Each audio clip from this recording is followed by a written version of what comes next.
Hi, I'm Andrew Hookway. This is a review of a toy. It's not something that I normally do. You find a lot of odd stuff on my YouTube channel, but this was more as a direct response to Vaportrail's video. You'll find that if you sort of breadcrumb back, this is a video response to that. He decided to do a review of an action figure, and it was a good review, but it had like a pacing thing, and I know that he can do better, so I felt I would do this to sort of help him with his editing. And so from there, I'd like to continue on and introduce to you the Nerf Vulcan machine gun. Mesmerizing. The Vulcan is the latest addition to the N-Strike series of Nerf guns, which have a very cool aesthetic about them. The first thing that I noticed when I opened this and took it out of the package, this all around here, the very open feeling, as soon as I saw it, I'm like, oh, that's incredibly awesome. I can't really do the whole take it out of the box thing because I just went upstairs and grabbed it and, you know, toted it back down here. You know, I'll see what I can do to give you a pretty decent review and a good idea for how to do editing for something like this, Vapes. When you first open it up, you pretty much are greeted with this. The handle is something that you add on, as are the bolts.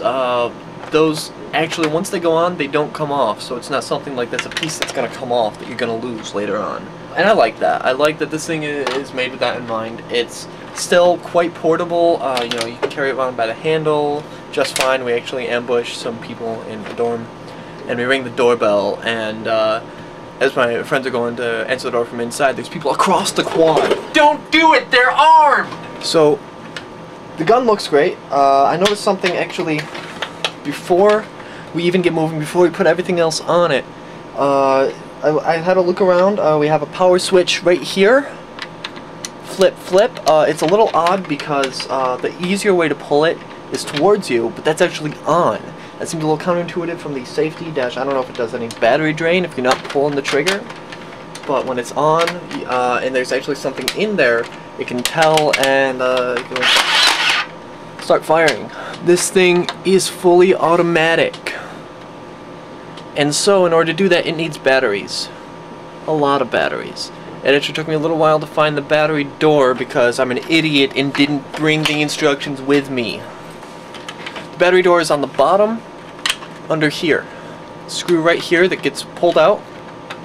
Maybe I should more accurately say the screw doesn't get pulled out because the screw stays there, which is, you know, it's the wonders of modern technology. It's something that's been done for a while, but the screw stays there. You don't lose that, and that's good because you don't want 6 D-cell batteries just falling out of your gun. They're loud and yeah, they're heavy, but it takes 6 D batteries to power this monster. Glorious! You got your batteries.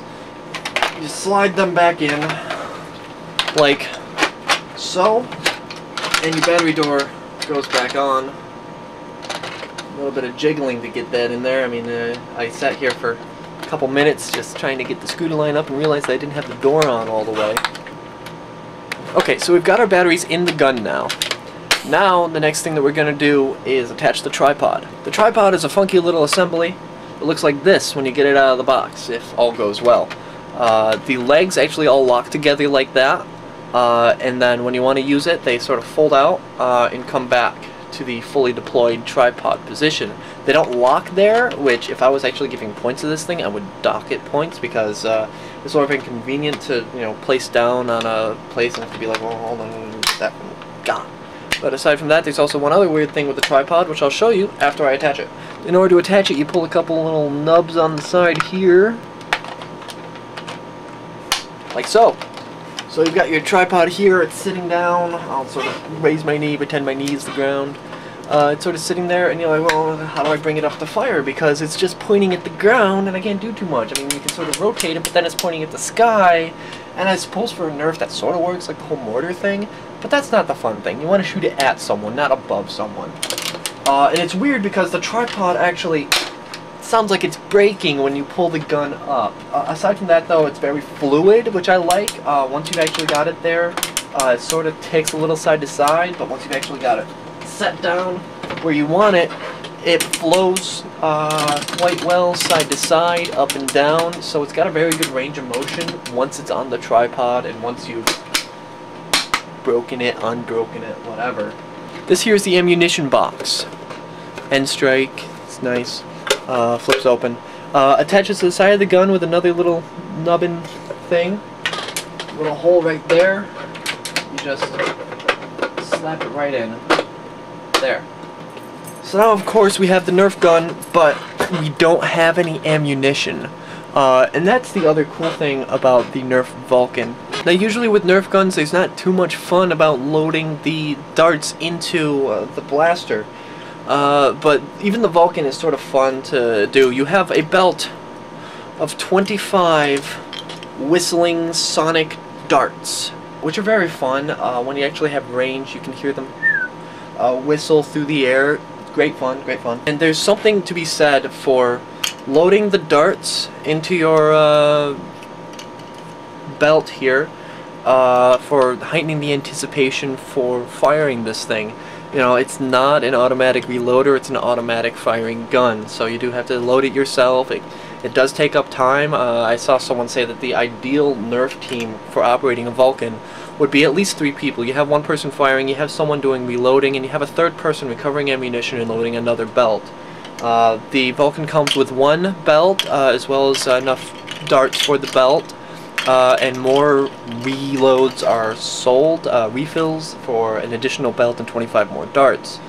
The first and last bolt in the belt is not actually a firing chamber. It's a dead thing that's used to start the thing. It lets it know that there's actually a belt in there. You put this in first, this has to be in the chamber, and then when you cock it, it rotates it around to an actual Nerf dart. So now I've loaded my belt, I've got the dead bolt sitting right in the breech. Close that, close that. We're now ready to wreak mayhem and panic on everything that fears Nerf darts.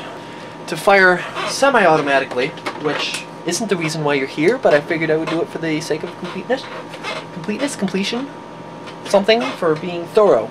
You simply cock and fire. That one had a nice whistle to it. I hope the camera picked it up. Cock, fire. I said the word cock. It's funny. And obviously there's no receptacle for the darts coming out the other side, but again, you can cock it on either side. See it feeding to the next chamber. Well, but firing independently and cocking each time isn't why you got the Vulcan. You got the Vulcan to unload 3 rounds per second, 25 rounds at a probably suspecting foe. So that's when we come back here to our little switch, flip it into the on position. We've already got everything loaded up. It's already cocked. You know, if we want, we can cock it again. Otherwise, we can just sit here and fire.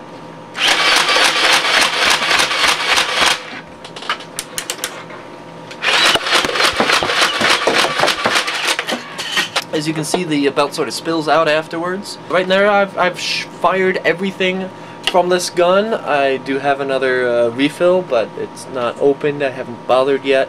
I haven't lost a dart yet, which is really weird. So the Nerf Vulcan is definitely a fun toy, a fun thing to have.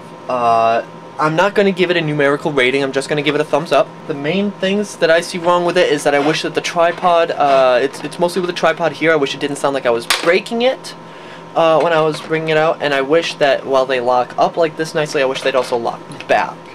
The only other nitpick really is that I wish that the on button, this on off, was reversed. That is the Vulcan EBF 25 End Strike Nerf Blaster. I really hope you're happy. I lost 4 darts because of that shootout.